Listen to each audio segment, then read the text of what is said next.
Magandang gabi Pilipinas, andito na naman po ang kapatiran para sa bayan. Ako ang inyong lingkod, Gerardo Sadsad, isa pong manananggol at kasama ko si po, isa ng opulentista. Ayun. So, ang topic natin mamaya is more on magsasaka. Pero bago ron, tayo ay napapanood at mapapakinggan sa aming news website www.dwiz882am.com at i-download ang DWIZ application DWIZ 882 sa iOS at Android phone. Live rin po tayo sa via DWIZ 882 Facebook page and YouTube channel. Huwag kalimutang mag-follow, subscribe, like and share and comment. Tayo din po ay napapanood nationwide sa Digital Free TV Aliw Channel 23 at DWIC News TV. Meron din po tayo sa Satellite, TV Plus at GMA for the Box. Available rin po tayo sa digital TV devices at TV receivers. Mangyaring iscan lamang po ang inyong digital TV receivers at upang mapanood ang Channel 23 at DWIC News TV. Okay. So, bago siguro ang lahat kasi hinihintay natin ang ating panauhing lingkod na siguro baka na-late lang. Muna tayo, public service muna, serbisyo publiko. Binabati ko po yung ka-appoint lang na full-fledged na siya ngayon, na Deputy Commissioner for Management Information Systems Technology Group ng Bureau of Customs. Wow. No other than Deputy Commissioner Ronel Hombre. Congratulations po. Yes, pinabati ko rin yung mga meeting namin. Actually, meeting namin ngayon nandito po ako sa stasyon, yung Operative Masons. Uy. Sa Scottish Rite Temple, nice. Sa Top Avenue. Opo. Kasama sina very worshipful Lito Villarin, si Illustrious sino na yun? Nakalimutan ko. And others. Sunny Leviste. Yun. Illustrious. Sunny Leviste. Magandang gabi po sa inyo dyan. Baka may batiin ka, Kuya Jopi. Iniisip ko pa yung mga aking kasamahan. Siyempre, batiin natin yung mga kaloyan natin sa Pasig Lodge, 409, sa Lokman Lodge, 406. At siyempre, sa Kagitingan Lodge ng Odd Fellows, number 12. At saka sa Noble Order of Fleur de Lis na nagkaroon ng kahapon ang ating investiture kahapon sa ating yung mga mga newly obligated brothers natin sa alam nyo na doon sa OSM, Order of the Secret Monitor. Oo, congratulations. At saka dun sa exemplar na si Rupert Corpus. Thank you very much. Alam mo sino exemplar ko. Si Kuya Rupert Corpus. Napakatikas niyan. Matikas na bata yan. Talagang... Tapos may racing din kami, Kuya, nung nakaraang Sabado. Absent na naman. Si newly obligated brother kasi si Kuya Jopi is honorary member namin ito. Medyo busy lang kaya hindi nakakapag-attend. Ang ating newly obligated brother si Kuya Marco Bernabe. Yun. Congratulations po. Yes. At saka welcome to the craft. At maliban doon, Kuya Jerry, siyempre, pag-usapan muna natin yung Semana Santa. Kung ano yung malapit na eh. Kailan ba mag-start to? Thursday ba talaga o Wednesday? Wednesday kasi karamihan na medyo half day na eh. Lalo na sa government may mga nag-half day na. Although at the option of the head of government instrumentality. So kung may plano po kayong lumabas ng Metro Manila, tiyakin lamang po na i-secure nyo po ang inyong tahanan at dyan po lumalabas ang mga kawatan. Kaya mag-ingat po tayo. Wag po tayo mag-post basta-basta na tayo po ay may lalakadin. Para hindi po matunugan ng mga kawatan. Correct. Diyan sila nagsasamantala sa mga ganyan. Ayan, may nanonood sa atin. Si Lito Padilla ng 409 Pasig Lodge. Sabi niya, magbabakasyon lang ako dito sa aking farm. Sa Gabaldon siguro yan. Malamang sa Padilan to, Padilan. Padilan, Kuya Lito, ay, namimiss na kita. Oo nga, wala nung stated eh. Ay, busy eh. Busy si Ay, Kuya nga Lito. pala, Kuya Jerry, maiba ko, malapit na din pala yung ANCOM natin. Yes, yan ang importante. Oo, 24, 25, 26 po sa World Trade Center. Yun. Kaya magserbisyo muna tayo. Yung mga hindi pa nakakarehistro, mag-register na. Kasi may mga libreng mga Masonic wares and items. Pag early bird. Oo.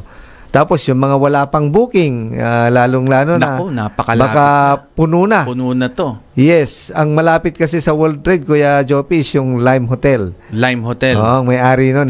Kuyang din natin, si Kuya... nakalimutan ko ulit. Si Kuya David. Oo. David So. Hindi. Nakalimutan ko. Pero siya yung ano po ulit may-ari. pangalan? Lime Hotel. Siyang may-ari din ng Seascape Village. Seascape Village. Oo. So, saan parte kaya ito? Para at least ma-address natin yung mga ating kuyang na... David Ong. David Ong. Yes. So, si Kontakin nyo David lang po si Kuyang David Ong just in case na kung meron pang bakante mga kuyang sir, Yes. kontakin nyo po baka po may provide pa na room para po sa loya nyo. Yes. Medyo malaki naman yung hotel niya doon, yung Lime Hotel. Ano pa ba yung mga nearest na pwedeng dayuhin ng mga kuyang? Kasi Ay, marami po yan. maliban sa Pasay, malamang punong-puno na ang Pasay niya. Yes. No? Actually, yung kami, nung General Antonio Luna, under dispensation, andito na kami sa medyo Cavite area. Cavite area na. Oo, marami nang ganun. Kasi puno na po eh. Puno na yung mga Pasay. malapit. Pasay area. So meron pa ho tayong BGC. Meron pa ho. Malayo. Medyo malayo yun. Pagka ganun. BGC ang daan sa SLEX na. Oo, yung Skyway. Parang Skyway, ganun. Yes. Isa pa, Mandaluyong. Pwede. Tsaka Santa Mesa o kaya yan, yung mga yan. Manila area. Manila area. Ngayon, kung meron po kayo... Paranaque, pwede rin. Pwede rin, kasi entertainment city naman ang daan mo. Oo, kaya lang, Soler. Soler, Valenzuela. Yan, may daan naman sa... Yes, kasi Skyway naman. May daan din dun sa Pier. Yes, para mabilis. Pero kung nearest na po talaga tayo sa area, feeling ko po, 80% po siguro puno na po talaga. 80% napakalit po ng chance sa mga kuyang sir na kayo po ay makakapag-booking pa at this moment. Binabati ko rin pala, baka makalimutan ko yung aking katandem din sa BOC. Isa din sa mga staff ng aming butihing Deputy Commissioner Ron Hombre. Si Attorney Jigo Arevalo.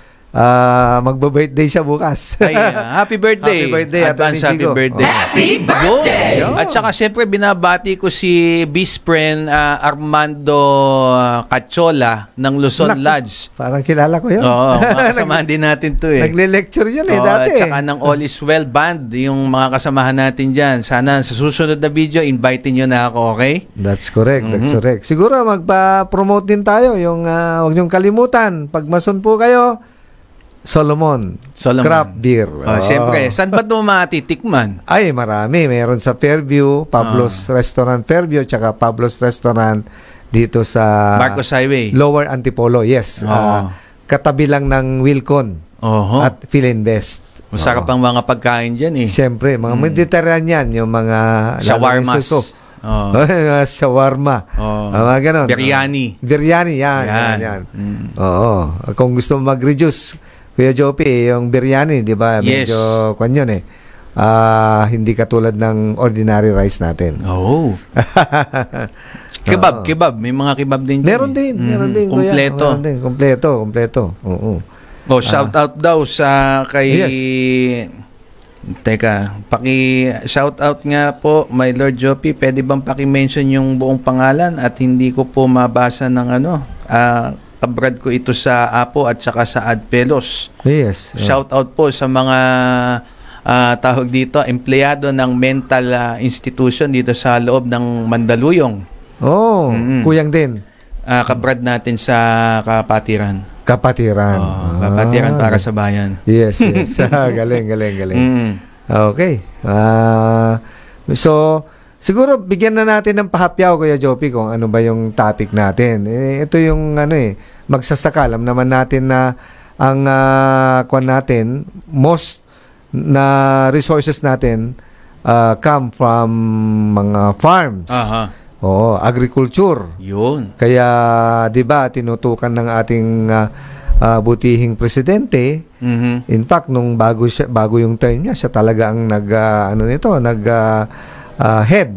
Bago niya tinurn over sa secretary, talagang tinutukan niya ito kasi maski yung tatay niya, yung si Apo Marcos, agriculture yung talagang sentro. Binigyan ng halaga at sentro ng kanyang programa nung termino niya. Kaya mahalaga po ang mga magsasaka. So hindi lang po ito nasasabi pag sinabi magsasaka parang nagtatanim lang ng palay. Ito hindi po. Isang malawak ito. Kung malawak, lang magugulay, lahat po ng klase ay kasama po dito sa magsasaka. Although ang karamihan kasi, Kuya Jopi, alam ko, nabaisihin nyo kayo. So, palay at saka mais. Yan ang marami sa atin. Pero yung mga gulay, sibuyas, kamatis, talong, sili, ano na rin yan? Part na rin po yan. Kasi kaya nga tayo merong farm to market road development infra kasi dahil dito para you can easily bring itong mga product ng ating magsasaka. Hindi na yon dadaan sa mga layering o yung mga sabihin natin, sorry to say, yung mga brokers. Para at least yung presyo nila as is. Plus of course yung mga expenses for the transportation. Wala na yung nagdi-dictate actually karamihan dito sa Manila, lalo na dito sa Marikina, bida ko lang Marikina, meron ng bagsakan. Oo. 'Di ba? Kaya sa may tapat yun ng SM Yes, SM Marikina. Tama. Oo. Regards pala kay Kuya Ricky kasi taga Marikina yung ating chairman, Kuya Ricky Cook. Oo.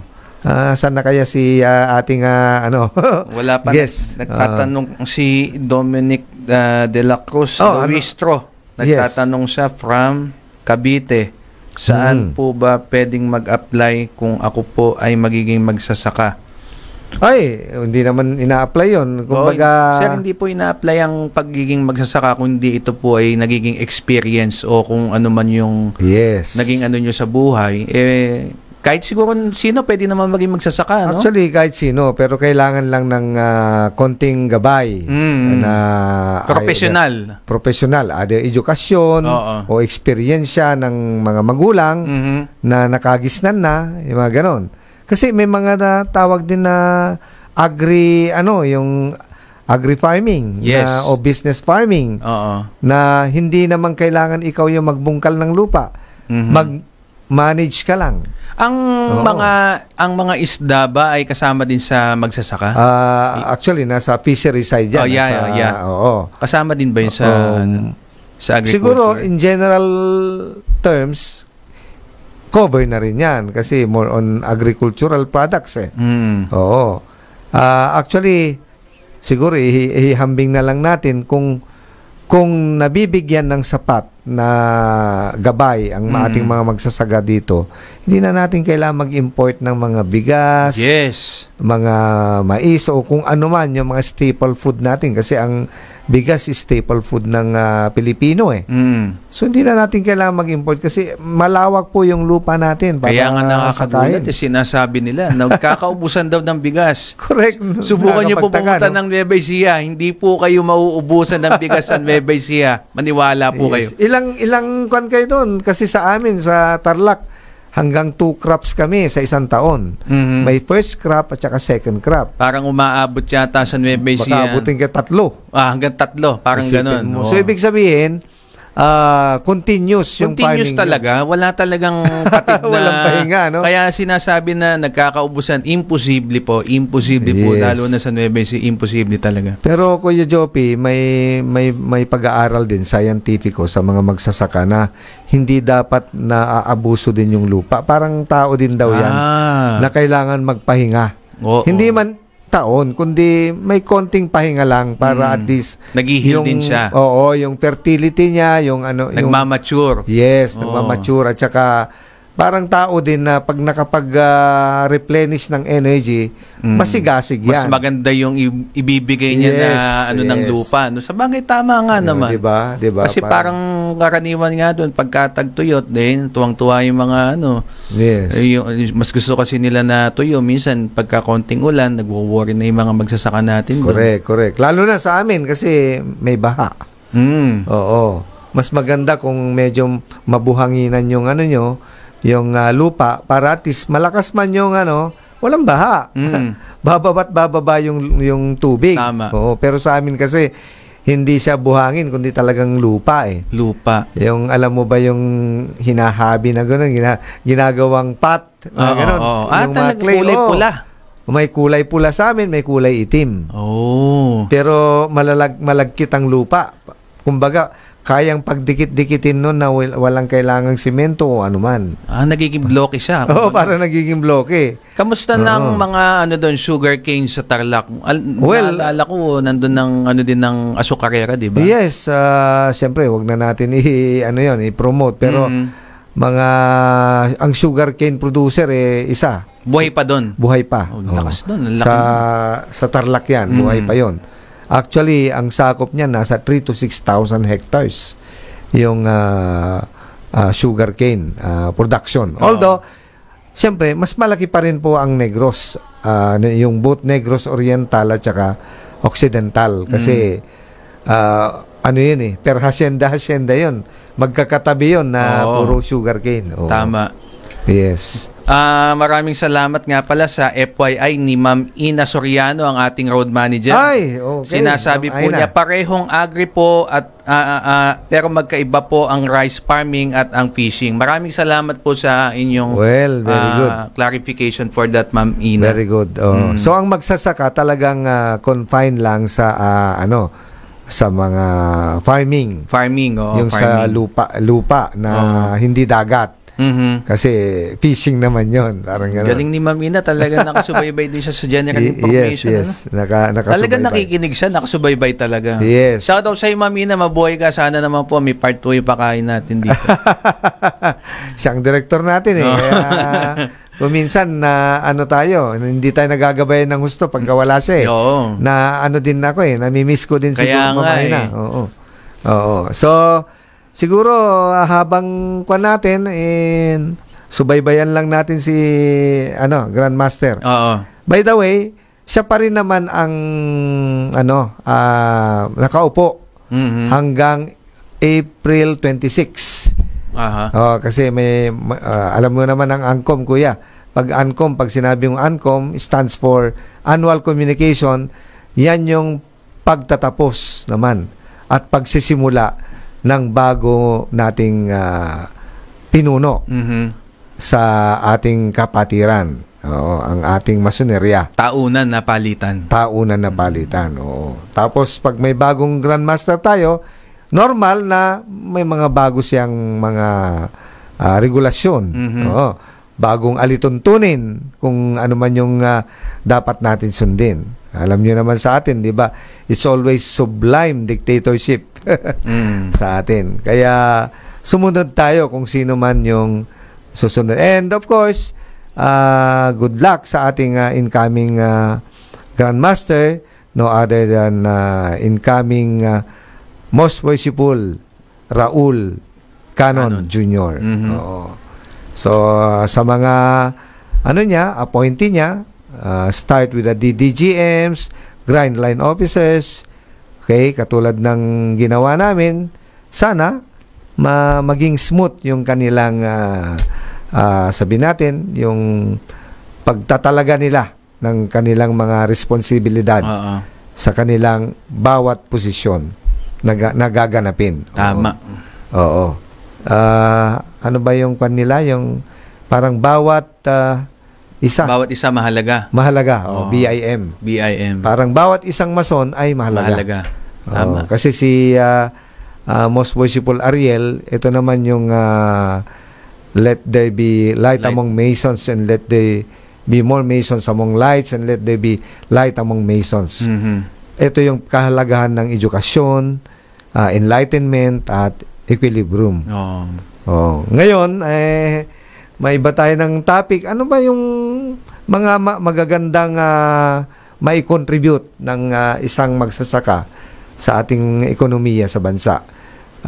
Para sa iyong pananaw, Kuya Jopi. Pakiulit, Kuya Jerry. Yung mga tipong sabihin natin, i-contribute ng isang magsasaka sa ikagaganda ng ating ekonomiya. Napakaganda ng diba? katanungan din, pero ang hirap sagutin. Dapat ang sasagot sana din yung ating guest pero na-late siya pero na-traffic siguro ang isang bagay dyan, yung siyempre bilang agricultural producer tayo, pwede tayo makapag-angkat ng mga iba't ibang agricultural products. Kaysa yung bigyan natin ng halaga yung pag-import, samantalang kaya naman natin mag-produce. So, ito yung mga challenges na siguro haharapin, lalong-lalo na ng susunod na uupo. Uupo ka mang senador, uupo kang congressman, LGU, mayor, governor, konsihal, bukal, at iba-iba pa. Sana ipahalagahan natin yung magsasaka. Tsaka yan ang pinakamalaking factor para sa pang-daily basis ng bawat tao, no? Correct. Katulong yan Yes. Pag-usapan pa natin ng mga mahabang talakayan sa pagbabalik po ng ating Kapatiran para sa Bayan. Time check po muna tayo. 7:25 ng gabi. Alright, welcome back na naman po sa ating programa ng Kapatiran para sa Bayan habang hinihintay po natin ng guest at habang sinusundo din po ni Kuyang Attorney Jerry Sadsad ang ating guest ay siyempre i-share ko lang po muna ulit ang ating babala sa ating mga kababayan na magbabakasyon po ngayon pong Semana Santa, no? Mag-ingat po tayo bago po tayo pumunta sa mga lugar na nating pupuntahan ngayong mahal na araw at siguraduhin po lamang na secured ang inyong tahanan at diyan po umaatake ang mga kawatan sa mga panahon na wala po tayo sa ating bahay. At syempre, binabati ko rin po ang ating guest for tonight na andito na din po at at pwede na po nating ituloy ang ating talakayan ngayong gabi. Walang iba kundi si Most Worshipful Ariel T. Kayanan. Maraming salamat po at magandang gabi po sa inyo dyan, sir. Magandang gabi po sa lahat po ng mga tagapakinig at tagapanood po ng DWIC. Yun. At dumating na din sa wakas ang ating kasamahang angkor na si Kuya Jerry Sadsad. Yes, sir. Sinalubong ko si Most Worshipful.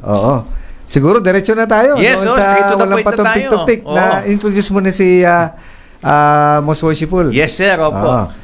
Okay. So, Most, kayo po ba'y isang magsasaka? Sorry. Tingnan niyo po yung kulay ko. Makutim-kutim. Ibig sabihin, nasanay din po sa araw. At the same time, sagana po sa bulo ng palay nung malit ako.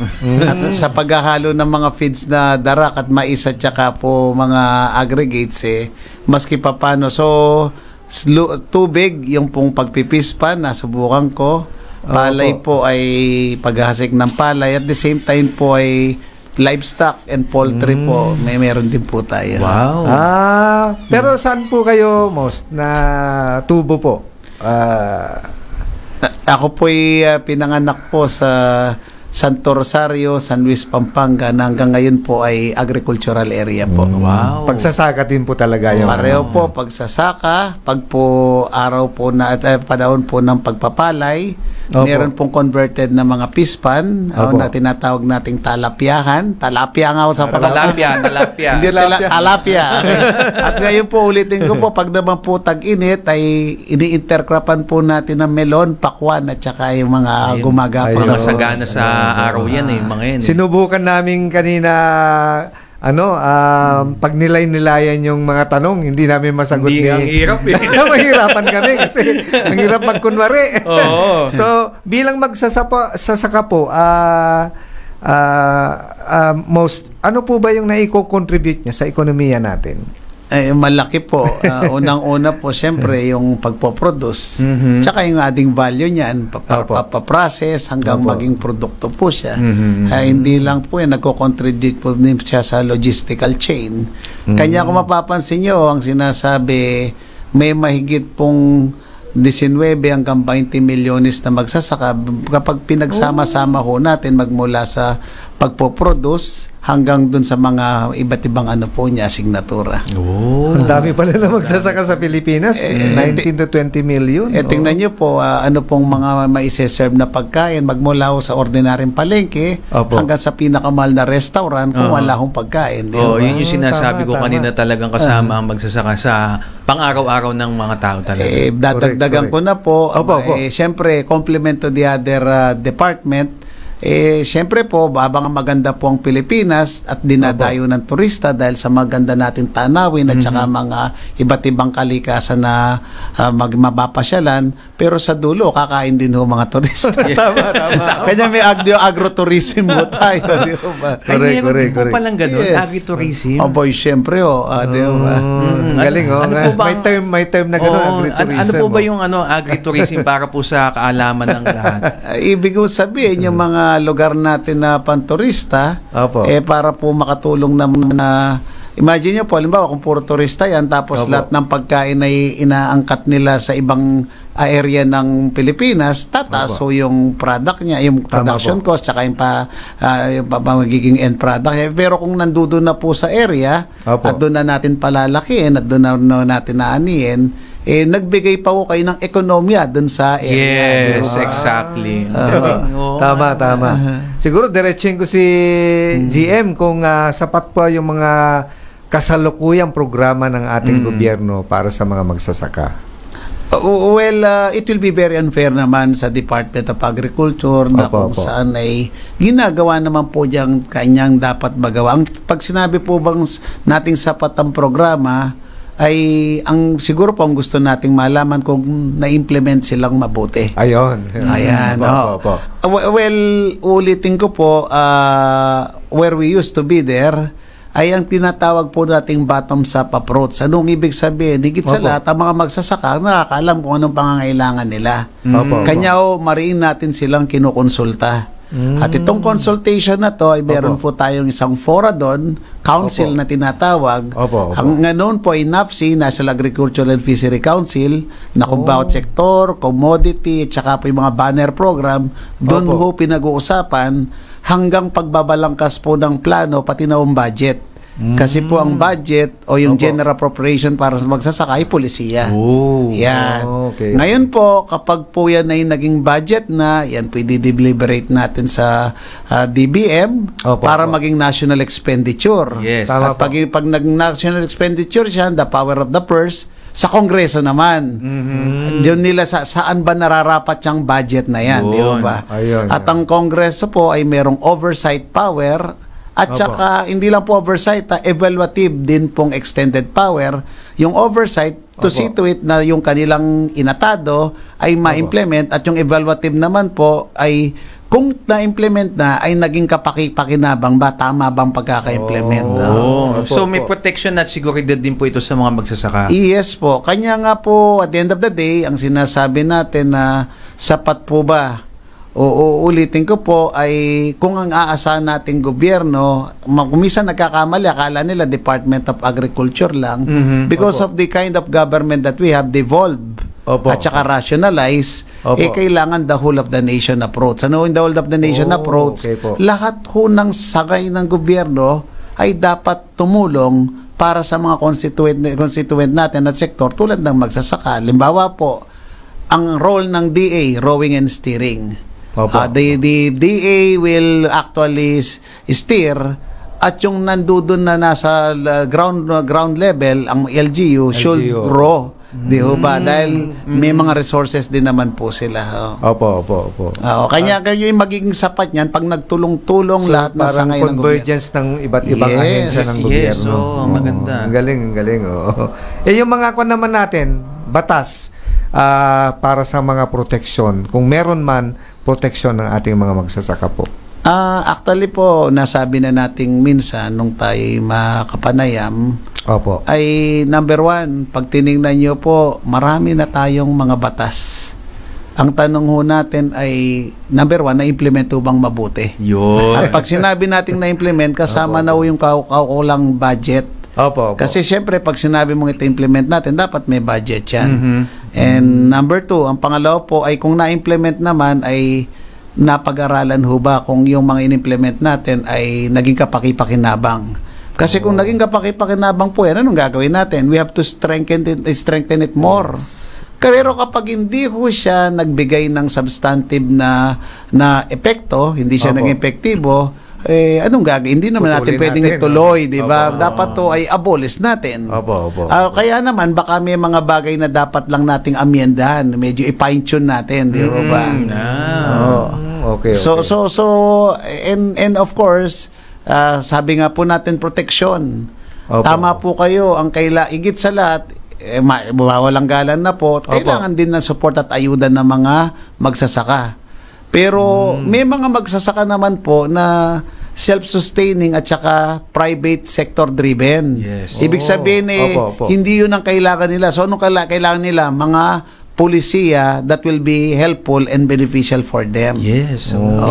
Syempre po, yung mga price regulation, napaka-importante ho niyan. Halimbawa ho, narinig niyo po yung mga magsasaka ng palay na sinasabi na nakaka-disappoint magtanim ng palay na napaka challenging din, tapos pag bibilin sa iyo ay medyo napakamura, di ba? Actually, pinag-usapan namin nung wala ka pa po GM yung ba't may layer pa, may broker pa. Samantalang ang magsasaka naman pwede naman dumiretso. Yes. Sa katulad dito sa Marikina po, na bigyan namin ng sample na may bagsakan. Wherein wala na pong layering. Wala nang middle. Magagawa po ba natin yan sa buong bansa?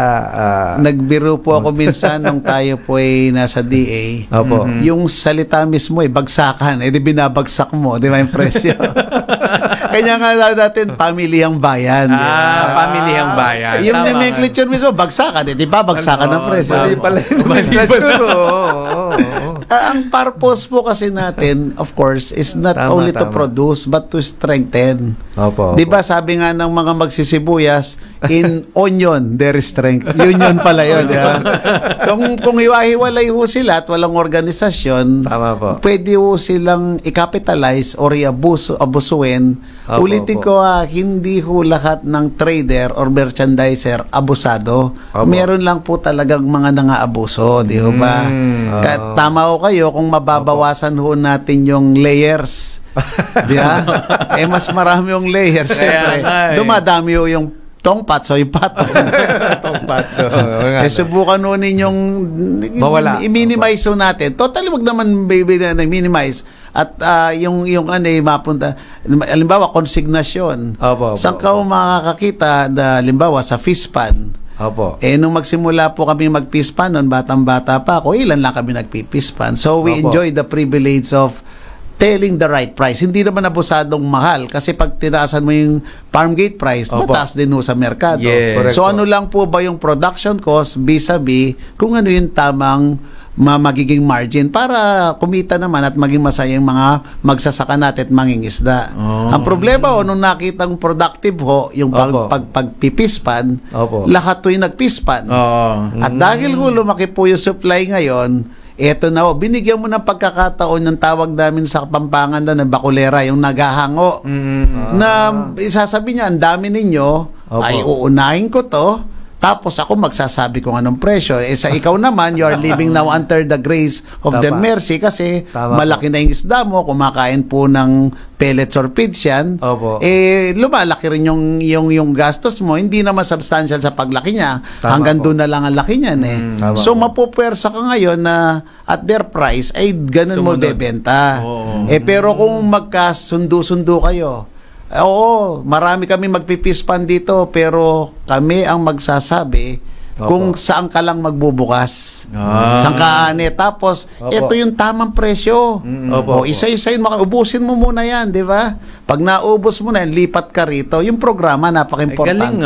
Yes, naman. Hindi sabay-sabay, ano? Correct. Siguro i-anchor natin dun sa, siyempre si GM kasi is yung ano niya, yung kanyang advocacy is education, enlightenment and equilibrium. Dito naman sa pagsasaka po, kasi alam natin dito sa Pilipinas po, GM is informalized. Ibig sabihin, kung ang tatay mo, ikaw na anak, wala ka namang masyadong na pag-aralan, doon ka na lang sa widow kung ano yung kanyagis na ng tatay mo, yun na rin gagawin mo. Mas maganda po ba, GM, na kung halimbawa i-formalize natin o parang sabi natin, damihan natin yung school or technology na introduce sa ating magsasaka. Pero bago nyo po sagutin yan, magta-time check po muna tayo. 7:45 ng gabi, magbabalik po ang Kapatiran para sa Bayan. Okay, nagbabalik po ang Kapatiran para sa Bayan. Kasama pa rin natin ang ating Grandmaster of Pre-Accepted Masons of the Philippines, no other than Grandmaster Ariel T. Kayanan. Yun. At isa rin pong magsasaka. Okay. So meron tayong nakabinbin na tanong kanina po yung sa mga nag-aaral sa agricultural school natin na best in Asia. Anong nangyari po dun most?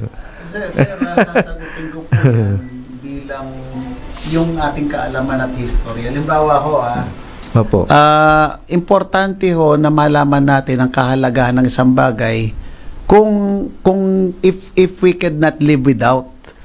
Tanungin ko nga lahat ng nakasuot sa atin, kaya naman nating mabuhay ng wala, pero subukan mong tanggalin ng pagkain, mamamatay ka. Yes. Meron pa po bang higit sa buhay? Pero sabi nyo kanina, edukasyon. Tama ho, sabi ni Rizal, sabi ho ng ating dakilang bayani na si Jose Rizal, lahat ng characteristics meron naman ng Pilipino, pero mananatili tayong matcha-challenge hanggat hindi tayo na-edukasyonan. Tingnan nyo, tama po. Nung 70s, ang course of the decade noon, teacher. Noong pong 80s, nursing. Noong 90s, IT and engineering. Then, sumunod-sunod. Kailan ho nagkaroon ng decade na magsasaka? Oo nga, parang wala.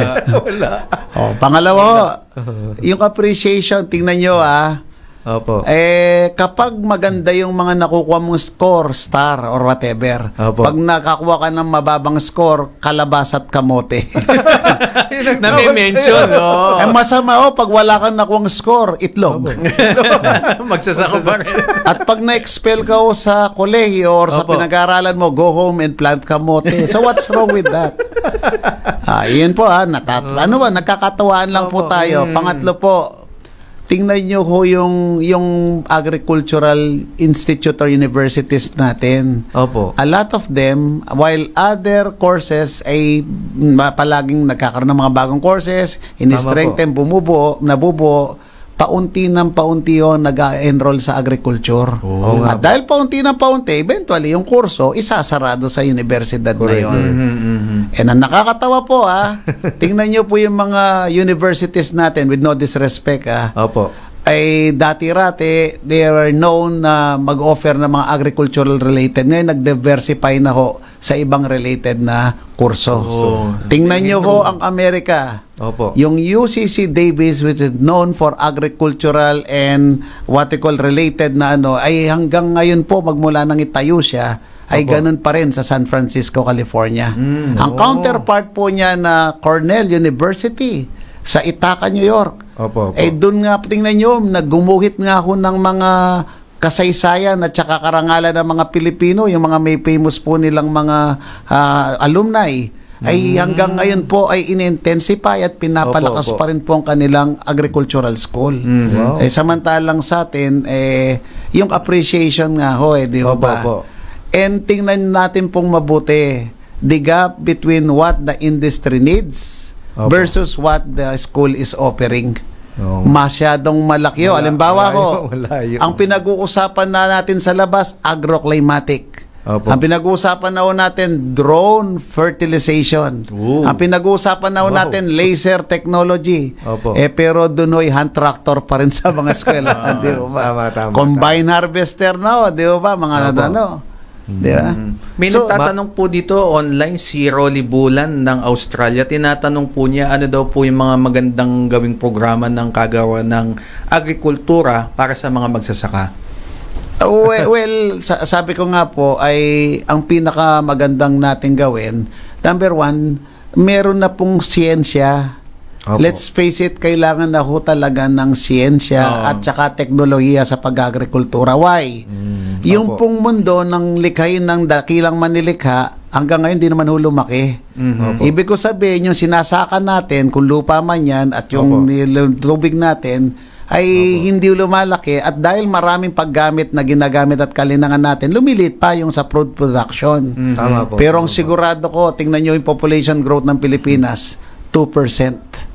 Ano ho ang production rate natin? Less than 2%. Ay habang lumalaking nangungonsumo, lumilit naman yung production area, palaki ng gap. Hindi ho ba nung panahon ho ng 1960s, Opo. ano ang populasyon natin? 50 to 60 million. Ngayon ay 115 to 120 million. Pero hindi lumaki yung ating area of production.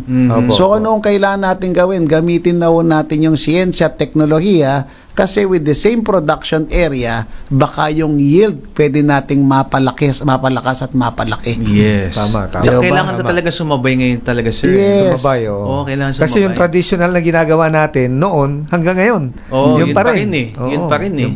Uulitin ko po, in fairness, marami yung farmers na mahirap at saka nahihirapan. Yun ay dapat fokusan natin. Dapat yung pagbibigay natin ng tulong, surgical at saka diretso kung ano yung kailangan na tulong. Opo. Yung mga iba ho na self-sustaining, I'm referring to those they are highly sustainable, pulisya ang kailangan. Ngayon po, tignan nyo, ang ating pong production area, mga lupa natin, fragmented at saka maliliit na lang hong parcel. Opo. Because we did agrarian reform, which is good. Yes. Binigay natin sa mga magsasaka lupa. Tama po. Pero dahil po lumit sila, yung paggamit natin ng teknolohiya, kailangan black eh. So we cannot go back anymore na yung mga maliliit pagdudugtug-dugtugin natin. Yes. Pero pwede natin nung i-cluster at i-consolidate yung mga farmers. Wow. So that the practice will still be the same. Opo. Ang problema, halimbawa, 100 hektare yan. Opo. Tapos 100 ang magsasaka, tig 1 hektare or less. Opo. Kung iba-iba ho ang binhing ginamit at iba-ibang practice ang ginawa, rumble ho ang magyayari dyan. Tama. Pag dumating po yung classifier, ika-classify niya na reject yan. O di mababa ang presyo. Tama po. So yung clustering and consolidation, importante ho talaga So, yan. okay po ba yung mga cooperativism, yung mga ganyan? Actually, that is one of the way on how we strengthen the farmers. Di ba sabi nga ho natin ay there is an economy of scale na kailangan natin. Even in production, kung halimbawa lalapit ka na the sum of the whole is always more than the sum of the individual parts. Synergy, di ba? Opo, synergy. Pag pare-pareho, sama-sama, tapos consistent na magandang kalidad, may babargain mo na maayos yan. Even if galing sa iba't ibang nag-produce. Pero pag iba pa yung classification, mahirap pong i-bargain yan. Mahirap pong ibenta yan. Di ba? Tama. At saka po ang labanan ho ngayon, competitiveness. Yes. Maski pa po sabihin natin na huwag tayong aangkat. Opo. Kung yun naman pong ginagawa nating pagkain ay napakamahal at hindi affordable o kaya ay merong mas murang makukunan with the same quality, that is our case. Opo. Di syempre po may option yung mga buyer di ho ba? Umangkat. Syempre, kanya nga po kailangan dalin natin sa magiging competitive ang mga farmers natin. So competitive that we can compete with the global market that we have. At meron tayong competitive advantage sa mga produktong may kalinangan at experte tayo, di ho ba? Tama. At I believe na yung pagiging magsasaka is isa sa mga advantage natin to all other Southeast Asian countries. Oo, tama. Alam nyo, anong pinakamalaking advantage natin? Opo. You can probably do agriculture even without soil. Hydroponics. Lahat may Ayun, lupa yung bago naman. ngayon, yan yung Ay, uso di ba? Opo. Pero hindi ka pwedeng mag-agriculture ng walang tubig, which is we have vast of bodies of water. Tama. Yes. Tama po. Yung mga nasa disyerto nga tulad ng Israel tsaka yung mga ibang area nagawa nila ng paraan bakit hindi tayo nandiyan na at nakapaligid tama. lamang, di ba? Ang galing. May ganun pala. Hydroponics. Trending ngayon yan. Trend yan. Yun ang current trends ngayon. Siguro, medyo segue natin kasi nabanggit nyo po na nasa kagawaran ng agrikultura po kayo. I believe naging undersecretary po kayo. So, ano yung mga nagawa nyo po, naisulong nyo during that time? In fairness Pwede naman, natin, hindi naman tayong gumawa lang yan. Di ba? To be fair, may iba-iba ko kasing programa ang bawat administrasyon. Halimbawa, ang panahon po ng Pangulong Gloria Macapagal Arroyo, ganito ang masaganang ani. Noong panahon po ni Presidente Noynoy, Agri-Pinoy. So, nung panahon po ni GMA, nabagsinin niyo po ang in-strengthen niya ay para maging mura at mapalakas yung movement ng pagkain kanya maraming farm to market road.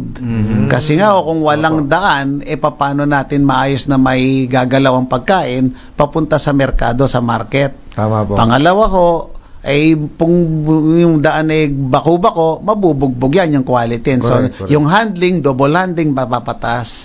Noong panahon naman po ni Presidente Noynoy, yung Agri-Pinoy, papapansin nyo, habang tinuloy niya po yan, ay pinalakas naman po niya yung mga equipments. Halimbawa po yung mga processing equipments, yung mga yung mga makinarya, and so on so forth. Na nung panahon ng Pangulong Digong, tinuloy niya po yung Philippine Rural Development Program. Ano po yun? Upscaling and strengthening. So yung mga nakita ng magaganda na may mas potential pa, pinalakas pa po niya. At ito ang nakakatuwa, ito yung mga ayuda na ibinigay diretso sa mga LGU with a small amount of counterpart. While it is a loan coming from the government to the World Bank, a long-term loan, ito naman po ay ibinigay na may counterpart lang pa sa mga LGUs so that sila'y mapalaki at mapalawak ko nila yan. So it will inspire them to do more. Yes. Siguro, idiretso na natin na Mos. After ni Digong, after nitong kasalukuyang presidente, ano yung isusulong nyo kung sakali man mapagbigyan tayo sa ating gustong maging para sa mga magsasaka? From sa executive po na tagapagpaganap, ay tayo po ngayon ay inihatag para po dun sa legislation o pagbalangkas ng batas. Sabi ko nga po, I have seen then so many executions and of course policy prima facie, ibig sabihin above all is policy. Uulitin ko po, the father of all laws right now na meron tayo, it will be the Agricultural Fishery Modernization Act. Kasi kung hindi natin i-modernize siya, hindi tayo makakasabay sa global market. Tama po. Ang sinasabi lang po natin sa APMA, mukha naman kung nandudun na lahat what it takes for us to actually move on. Pero po may kagipat po yung budget. Ang tanong po natin, naibigay ho ba yung tamang budget? That's one. Yes. Number two, kung naibigay naman po yung tamang budget, the congressional oversight. Ibig sabihin, kung naibigay, itama natin yung pag-aatado. At kung natamang pag-aatado, subaybayan din natin ho yung pag-i-implement. Kasi baka mamaya going downstairs ay yung pag-i-implement kung 100% yan ay yung na-implement sa baba naging 30 na lamang. Saan napunta po yung malaking bahagi, di ba? I am not saying it's happening but we have to look at it directly. At ngayon po dahil dyan yung impact assessment, pera ho ng bayan yan kaban ng bayan na nagamit, taxes, revenue at taxes ng mga mamayan na nagamit, every single centavo, every peso, there should be an equivalent. So, evaluate natin, ito ang intensyon. Ito ho yung ginawa at ito ang actual na nangyari. Kung nakuha po peso to peso, di wala tayong problema. Opo. Pag kinakapos po siya, ibig sabihin may kukumpunin tayo. Pag wala akong naging epekto, bakit natin itutuloy ang bagay na tumataya ka, wala naman palang panalo or epekto, di ba? Okay, well said. Si GM Ariel Tikayanan, isang magsasaka. Okay. Kinapos tayo ng oras. Gusto natin ituloy. Gusto pa natin, pero siyempre, babatiin ko po muna ang ating next program, ang Pangga Route Abaw Live with Pangga ni Kaabaw. Ito po ang inyong likod, Kuyang Joby po. Yes, at Kuya Jerry Sadsad, kasama si GM Ariel Tikayanan. Isang magsasaka. Okay. Huwag kalimutan. Salamat po. See you next week po ang Kapatiran para sa Bayan. Magbabalik po.